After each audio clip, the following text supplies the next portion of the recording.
বান্ধবী মিলে গল্প করতে লাগে। এক বান্ধবীর নাম হচ্ছে কাক, এক বান্ধবীর নাম হচ্ছে টিয়া, এক বান্ধবীর নাম হচ্ছে টুনটুনি পাখি। এরা তিনজন খুব ভালো বন্ধু। কাক বান্ধবী বলছে টিয়াকে, টিয়া বান্ধবী মনে হয় এই দার্জিলিংয়ে থাকতে পারবো না, যে দার্জিলিংয়ে শীত পড়তেছে, যে ঠান্ডা মৌসুম আসছে, এই ঠান্ডাতে মনে হয় আমরা মরে যাব। এই ঠান্ডাতে আমরা 10 দিন হাতে গোসল করতে পারছি না।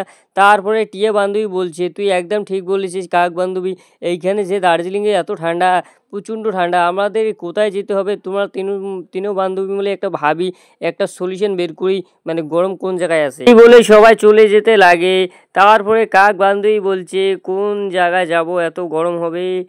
আমার মনে হয় কলকাতা গেলে অনেক গরম পাবো, ওই কলকাতা আমাদের যেতে লাগবে।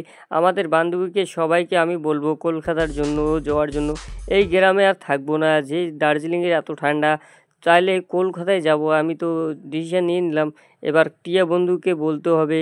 এদিকে টুনটুনি পাখি বলতেছে, না আমি কোথাও যাব না, ওই বান্ধবীদেরকে আমি বিদেশে পাঠিয়ে দিয়ে ওর টাকা জমি জায়গা সব কিন্তু আমি দখল করে নেব, আমি কোথাও যাব না, ও একাই চলে যাক, আমি যেতে পারবো না।